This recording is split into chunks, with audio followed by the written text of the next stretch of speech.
जिनके पावन शासन काल में हम अपनी आत्मा को भगवान बनाने का पुरुषार्थ उद्यम कर रहे हैं। वे वीतराग वाणी ये मंत्र हो जिस जिनवाणी को सुनने के बाद भी आत्मा से भगवान बनने की प्यास होती है। जिस प्रकार गर्मी के मौसम में कोई पथिक चला जा रहा था और उसका गला सूख रहा था, विचार कर रहा था कि कहीं पानी मिल जाए। जैसे प्यासे को पानी मिल जाए तो वो सोचता है मुझे अपने प्राण मिल गए। वैसे ही इस संसार में हर प्राणी दुखी है। इस संसार में हर प्राणी दुखी है। शायद सांप वाले दुखी नहीं है, नहीं दुखी नहीं है, दुखी सांप में दुखी नहीं है। दुखी होते जब दुख आता तो किसकी याद आती है? जब दुख आता तो किसकी याद आती है? भगवान की। और जब सुख आता तो किसकी याद आती है? परिवार की। जब जब दुख आता है तो भगवान याद आते हैं, जब जब दुख आता है तो गुरु की याद आती है, और जब जब दुख आता है तो सोचते थोड़ा धर्म कर ले, थोड़ा धर्म कर ले। हो सकता है धर्म करने से दुख कम हो जाए। किंतु जब सुख आता है, जब ज्यादा पैसा आ जाए, जब ज्यादा पैसा हो जाए, ज्यादा नाम हो जाए, तो मंदिर आने का समय, गुरु के पास जाने का समय। और यदि गुरु के पास आते भी हैं, महाराज जी ये बहुत बड़े सेठ जी हैं। अरे भैया तू सेठ हो या नौकर हो, मुनियों के लिए तो दोनों। किंतु हम क्या कह रहे हैं, महाराज जी बहुत दानवीर है, बहुत दानवीर। कब आए? साल में एक बार आए, 1 लाख रुपया दे गए, बड़े दानवीर हो गए। और जब दुख आता है, दुख में सुमरण सब करे, सुख में करे न कोई। जो सुख में सुमरण करे, दुख काहे को। और हम क्या करते हैं? दुख में ही धर्म करते हैं। मंदिर भी आते हैं ना, दुख में आते हैं, सुख में मंदिर नहीं आते हैं। जबकि भगवान कह रहे हैं ये ध्यान रखना, सुख और दुख कौन देने वाला है? जो व्यक्ति देवी भगवान की पूजा करते हैं, जो व्यक्ति डेली भगवान को दर्शन करने जाते हैं, जो व्यक्ति प्रतिदिन देवता गुरु की उपासना करते हैं,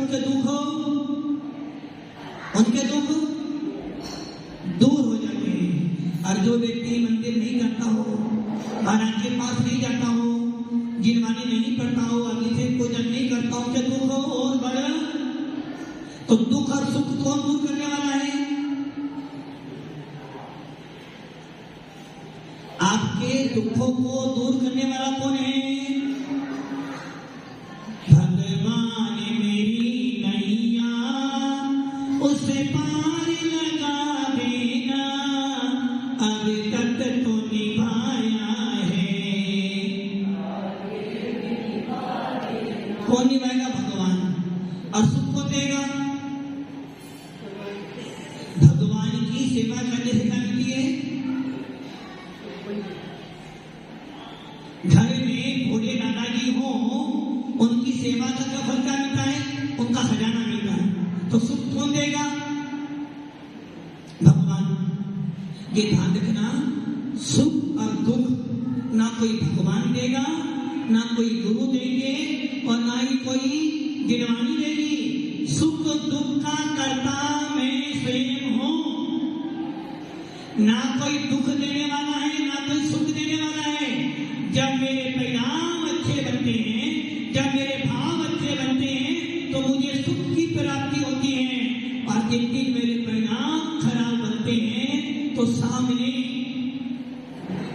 यदि मेरे परिणाम खराब हैं और सामने नोटों का बैग भी पड़ा हो ना, तो उसमें भी सुख नहीं लगता। इसलिए सुख और दुख देने वाला कौन है? मैं स्वयं हूं। और हम क्या करते हैं? महाराज जी जब से ये आया है ना मेरी दुकान, जब से ये आया मेरी दुकान काम चल रही है। अरे भैया, उसके कारण तेरी दुकान काम नहीं चल रही।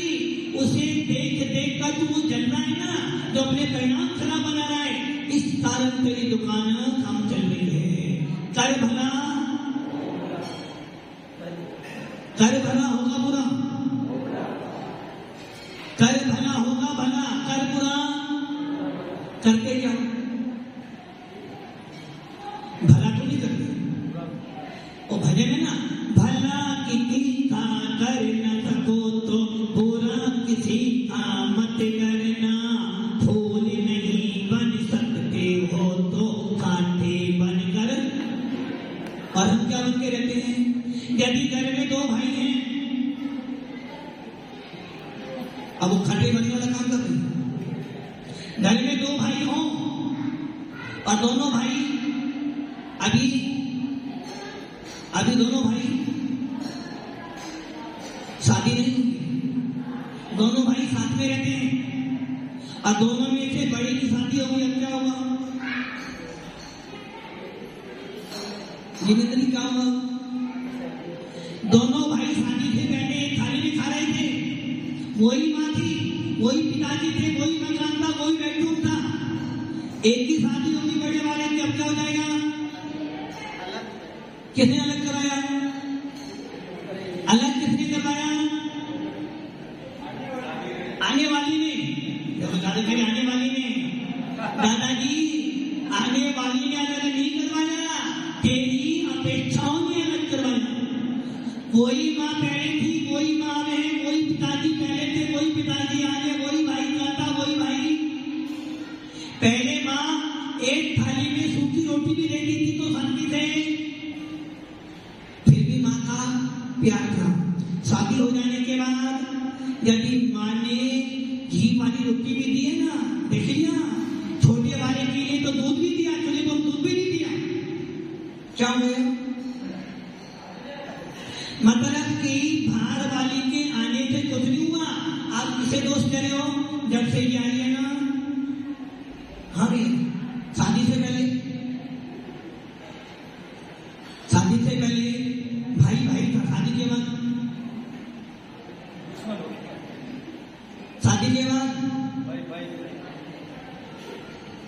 अब भाई कसाई हो गया। शादी से पहले भाई भाई था, आज शादी के बाद भाई कसाई बन गया।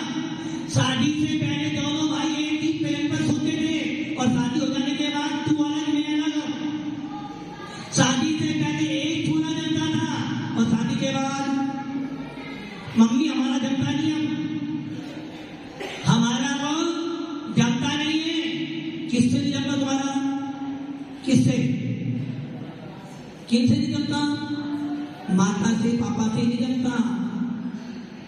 मतलब कि शादी से पहले वो मां जिस मां ने तुझे स्वयं दिए में सोकर तुझे सोके में सुखलाया, स्वयं भूखी रहकर तेरा पेट भरा और स्वयं मजदूरी कर करके तुझे लायक बनाया और इतना लायक बना दिया कि आज तू अपने पैरों पे खड़ा हो गया। अब तू क्या कह रहा है?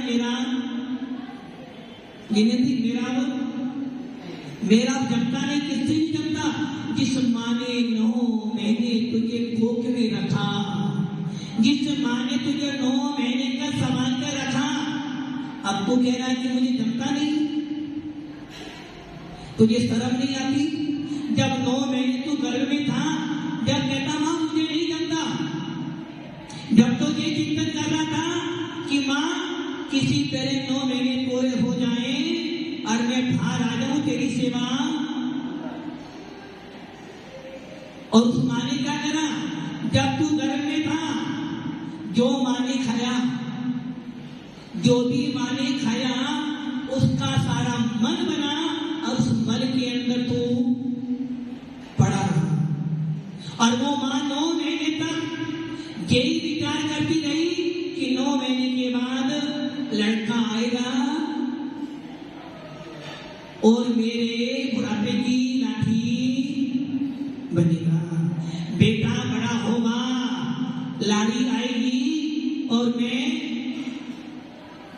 दादी। तूने क्या किया? माँ मेरा धक्का नहीं है, मेरा वो किससे नहीं जमता? इससे नहीं जमता, माँ से नहीं जमता। मतलब कि जिस माँ पिता ने तुझे बड़ा पाल पोस के बड़ा करा, तू करा मुझे जमता नहीं। किसके पीछे? किसके पीछे? निक्षेप किसके पीछे? निक्षेप किसके पीछे? किसके पीछे? आने वाली। दादा भी कह रहे आने वाली, तू भी फिर आने वाली। कौन आने वाली भैया? मतलब कि एक लड़की के आने से सारा घर बदल गया और तूने सारा दोष किसको दे दिया? किसको? जब से आई है ना तभी से बेटा अलग हो गया है। अरे मेरा बेटा ऐसा नहीं था, तेरे आने से मेरा बेटा। किसको दोष दिया तूने? किसको? आने वाली को। कभी तुमने ये नहीं सोचा बेटा तो वही था ना, पहले भी बेटा था, आज भी बेटा और आगे भी बेटा रहेगा, क्या उसके आने से बेटा बिगड़ गया? नहीं, बेटे की अपेक्षाएं बढ़ गई। अब बेटे की अपेक्षाएं बढ़ गई। पहले वही माँ सूखी रोटी दे रही थी तो आनंद आता था, और अब वही माँ यदि उसे पूरी भी खिलाती है कि नहीं माँ मुझे तो अलग ही होगा। ये ध्यान रखना, वो बेटे नालायक होते हैं जो माता पिता को छोड़ देते हैं। वो बेटे नालायक होते हैं जो अपने माता पिता को उपकार करने के बाद भी उनका उपकार नहीं मानते। इसलिए भगवान महावीर स्वामी कह रहे भैया अभी भी समझ जा, अभी भी सुधर जा। एक माँ बनाई थी, इतना सारा संसार घूमना पड़ा।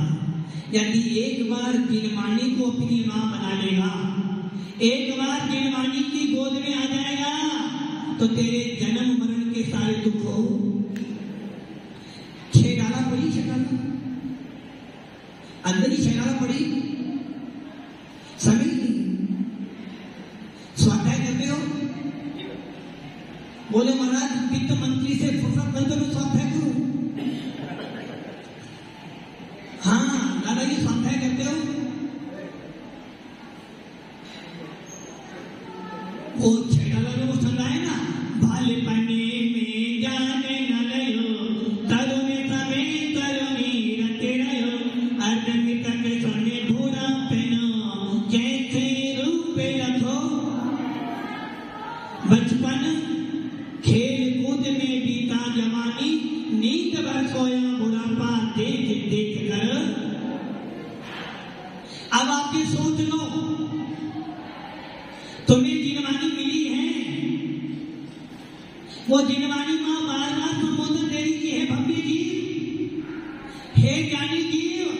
हे भगवान आत्मा चैत्य जिनवानी भगवान आप कौन हो? दादाजी कौन हो? भव्य जी हो? लगता कोनी लगता क्या? अरे भैया मेरा उपदेश सुनने वाला भव्य नहीं हो सकता। मेरा उपदेश सुनने वाला भव्य हो जाता तो सारे सारे मोक्ष में चले जाते। और हो सकता उपदेश देने वाले तो भव्य ना हो। उपदेश देना या उपदेश सुनना भव्य बना नहीं है। जैन कुल में पैदा हो जाना भव्य बना नहीं है। मंदिर में पूजन अभिषेक करना भव्य बना नहीं है। डेली स्वाध्याय करने वाला भव्य हो जरूरी नहीं है। और बड़े बड़े दान देने वाला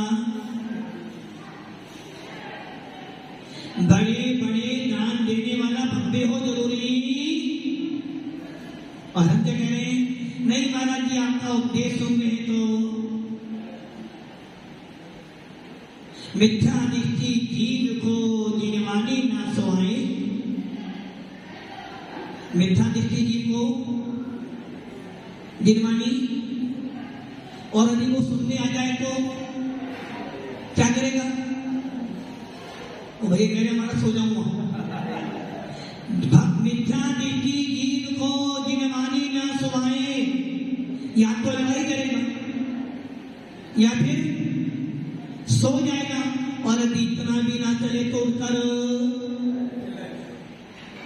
वो देखी ना आपने भैंस, दादाजी भैंस देखी? आते क्या ना सफारी सूट पहनते ना? नहीं इनके पीछे, हाँ आते ही भैंस देखी आपने? कैसे रंग की होती है भैंस? व्हाइट भी होती, कभी काली होती है। काली तो होती है ना, क्या करती है भैंस?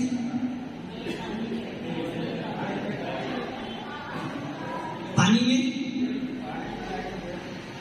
भैंस क्या करती है? पानी के पास जाती तो है। लोग सोच रहे भैंस पानी पीने जा रही है। भैंस पानी के पास जाती तो है, पानी में उतरती तो है। वैसे ही लोग उपदेश सुनने जाते रहे, सब में बैठी तो है, किंतु फिर भी लोग सोच रहे हाँ भैया बड़ा धर्मात्मा है, उपदेश सुनने आया। पहली बार उपदेश सुनने आया भाई, पहली बार। आज तक कभी उपदेश सुनने नहीं आया, पहली बार उपदेश सुनने आया। महाराज आपका बड़ा चमत्कार है, उपदेश सुनने आया वो आपका।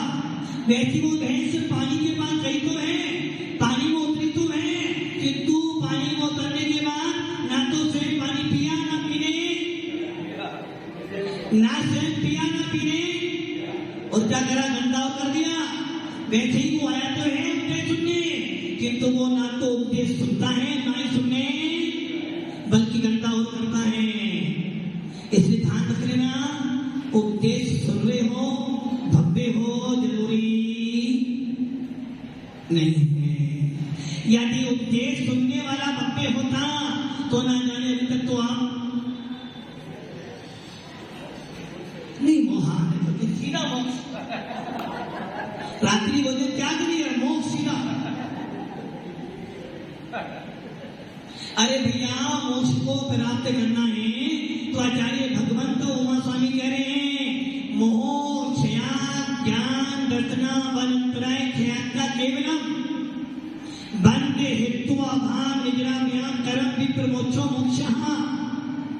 यदि केवल ज्ञान की प्राप्ति करनी है तो सबसे पहले मोह तोड़ना पड़ेगा। और मोह तोड़ने के लिए जिनवाणी का स्वाध्याय करना पड़ेगा। और जिनवाणी कौन पड़ेगा? जिनवाणी कौन पड़ेगा? जो भव्य होगा, जिसको जिनेंद्र देव के ऊपर अटूट अटूट अटूट श्रद्धा।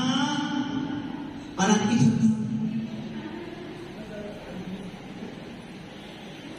आपकी श्रद्धा जिनेंद्र देव के ऊपर नहीं है, तू चलने आया। यदि अभी समाचार मिल जाए महाराज के भी संसार में कोई किसी का, संसार में कोई किसी का, हाँ भैया नहीं है ना, खाली हाथ आए थे, मुट्ठी बांध कर आए थे और हाथ पसारे, कौन जाएगा? नहीं, हम तो जाएंगे, हम तो मुट्ठी बांध कर आए थे और रात में सारे, और आप लोग मुट्ठी बांध कर आए थे और साथ में कुछ ना कुछ तो इतनी बड़ी हवेली बनाई तो जाएगी साथ में? नहीं जाएगी? हाँ भैया, वो गाड़ी सामने जाएगी, क्यों? कुछ नहीं जाएगा, कम से कम मोबाइल तो लेना, पर मोबाइल, क्योंकि बिना मोबाइल के काम चलेगा नहीं वहां, किंतु वहां पे वो नहीं टावर। अब आप ये सोच लो, जानते हो कि खाद मुट्ठी बांधे आया हूं और हाथ पसारे, फिर भी किसकी चिंता है, किसका मोह है? जितना मोह तुम्हें अपनी आत्मा से नहीं, उससे ज्यादा मोह तुम्हें धन संपत्ति से है। जितना मोह तुम्हें अपने शरीर से नहीं, उतना मोह तुम्हें अपने परिवार से है।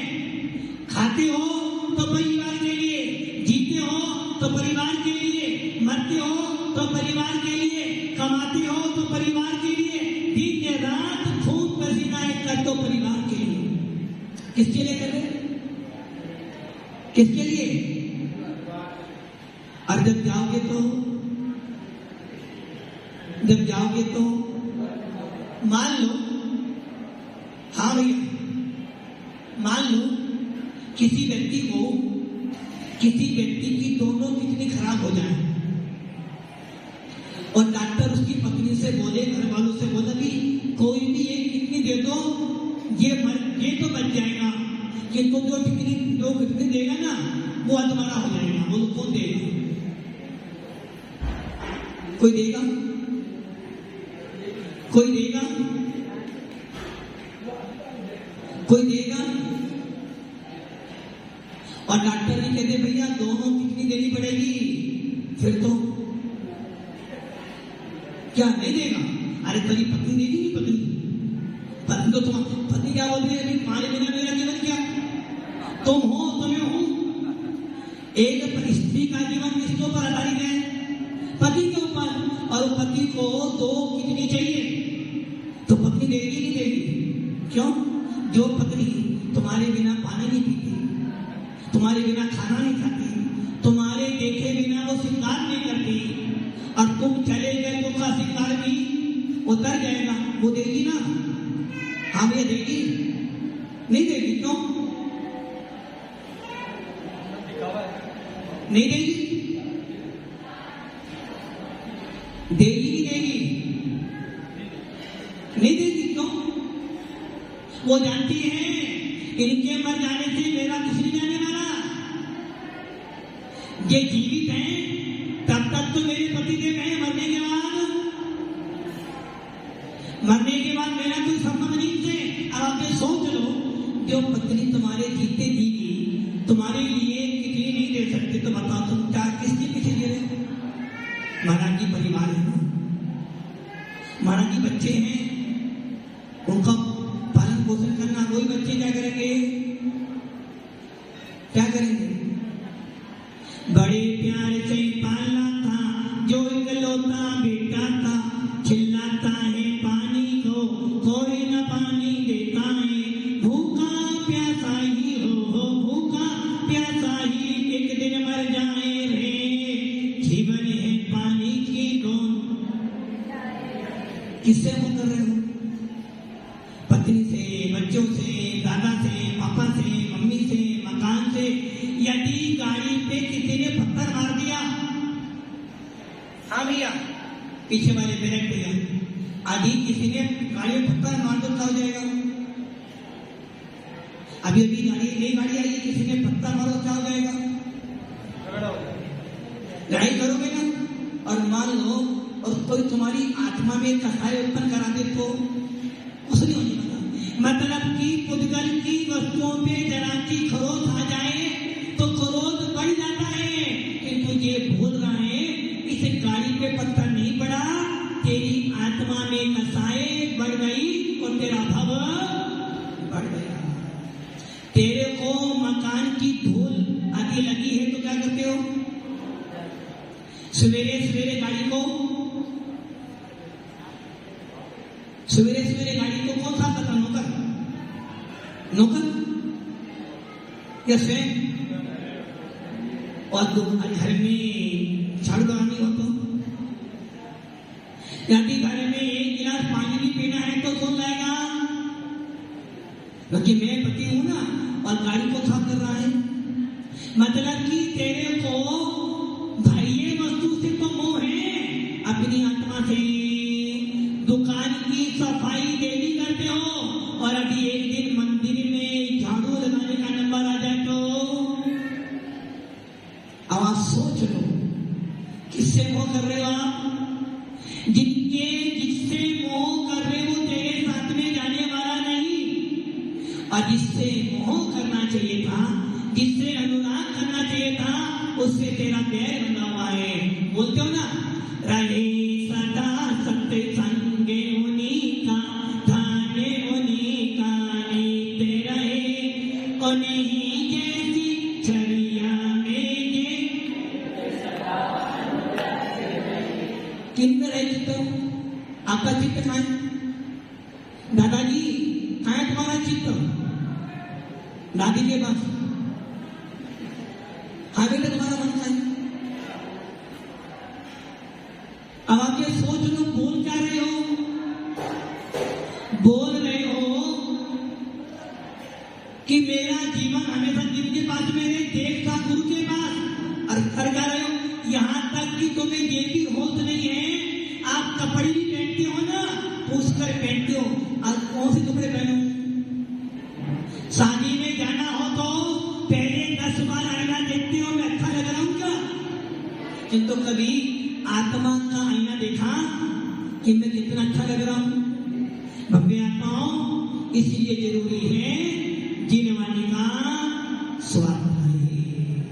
इसलिए वो जिनवाणी मां बार बार कह रही है कि हे बेटा, हे पंडित जी, हे जानी, हे भगवान आत्मा, तेरा जन्म राज देश के लिए नहीं हुआ है, तेरा जन्म कसायों के लिए नहीं हुआ है, तेरा जन्म भगवान बनने के लिए हुआ है।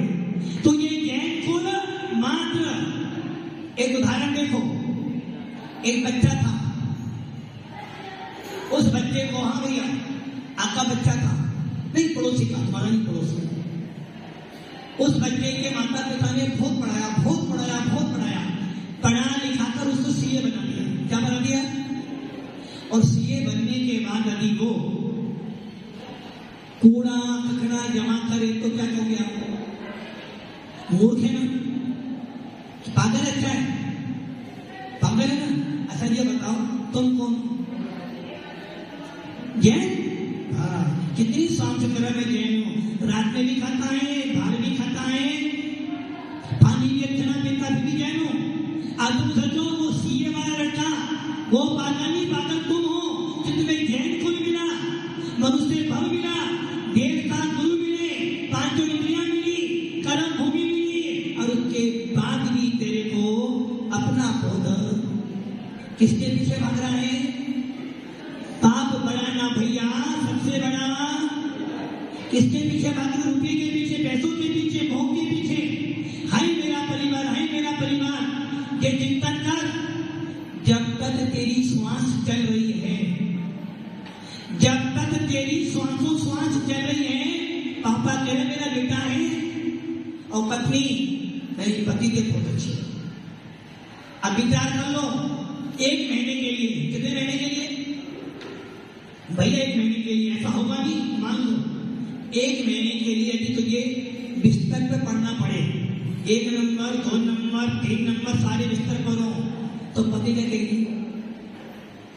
पति क्या बोलेगी? क्या बोलेगी?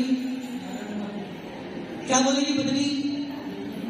हे भगवान, भगवान मेरी नैया। वो कहेगी भगवान या तो ये उठा ले, या फिर मुझे उठा ले। बच्चे कहते पापा निकम्मे हो तो काम के नहीं हो। जब तक बच्चों की इच्छाएं पूरी करते हो तो पापा बहुत अच्छे हैं, और अभी बेटी ने मांगा एप्पल का मोबाइल, अब तुम्हें क्या ओप्पो का मोबाइल, पापा खराब है। जब तक इच्छाएं पूरी कर रहे हो। बच्चे भी पापा बहुत अच्छे हैं, और जब हरे हरे नोट पत्नी के हाथ में दोगे ना, पति देव बहुत अच्छे बहुत अच्छे। हमारे पति देव तो लाखों में, और यदि 1 महीने के लिए घाटा पड़ जाए तो, व्यापार में लॉस हो जाए तो, बोला था ना मत कर, मानता ही नहीं, सुनता ही नहीं है। और जब कमा के लाए थे, जब 1 लाख कमा के लाए सभी ने खाया, और जब 1 लाख का लॉस हो जाए तो मानता ही नहीं अपनी को। तो से सोच लेना किससे वो कर रहे हो आप? परिवार से।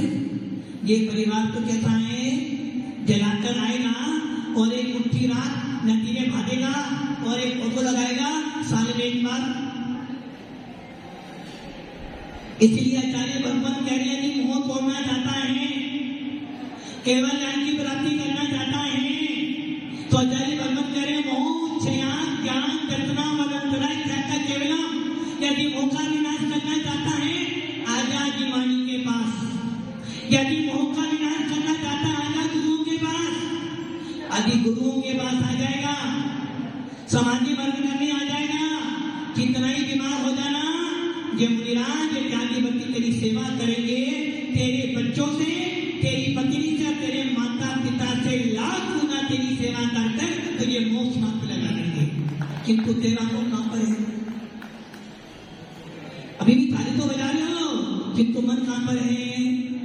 महाराज तुम कितना ही कह देना, चाहे दुनिया बदल जाए, किंतु मैं बदलने वाला। वो जिनवाणी बार बार के लिए तुमको स्वामी बार बार करेंगे, अपने आत्मा अपने आप को पहचान, अपने आप को जान तू कौन है। तो 3 लोक का भगवान बन सकता है, तो अपनी आत्मा का भगवान बन सकता है। तुझे चिंता किसकी हो रही है? पत्नी के पास जाना है, बच्चों की फीस भरनी है, दुकान जाना है, खाना खाना है, वहां जाना, सबकी चिंता है अपनी, सबकी चिंता करता है, किंतु अपनी चिंता से।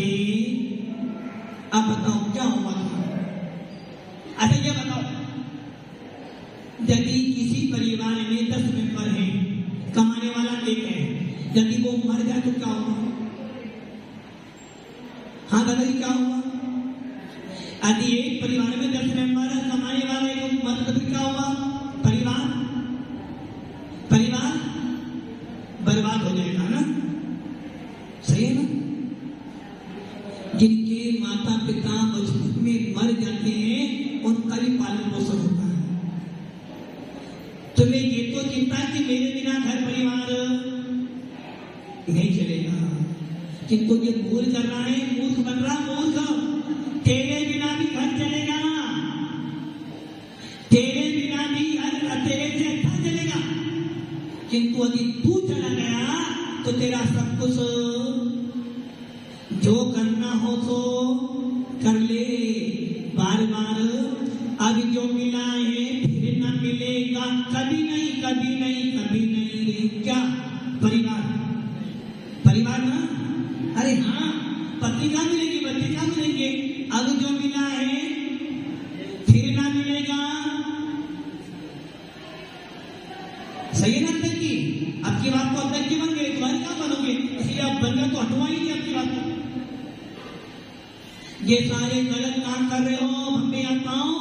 दौलत राम जी बार बार संबोधन कर रहे हैं, दोने समझ सुन चेत सियाने, काले प्रथा मत खोवे, जिन नग भग फिर मिलन कठिन है, जो संगत जैन खुद बार बार नहीं मिलता है, जिनवाणी बार बार नहीं मिलती, देवता गुरु बार बार नहीं मिलते, और बार बार आत्मा से भगवान बनने के लिए जिन शासन नहीं मिलता है।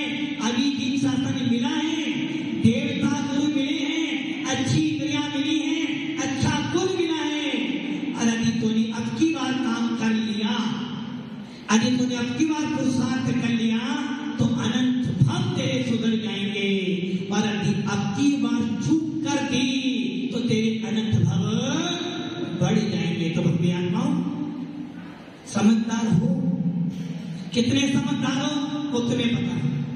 मेरे बोलने से परिवर्तन नहीं आएगा, मेरे बोलने से परिवर्तन नहीं आएगा, और मेरे परिवर्तन आने से तेरे अंदर परिवर्तन नहीं आने वाला, किंतु तेरे में परिवर्तन आने से तेरा सब कुछ बदल जाएगा। इसलिए अपनी दृष्टि बदलो, सृष्टि अपने आप बदल जाएगी। और सृष्टि को बदलोगे तो दृष्टि कभी बदलने वाली नहीं है। ओम नमः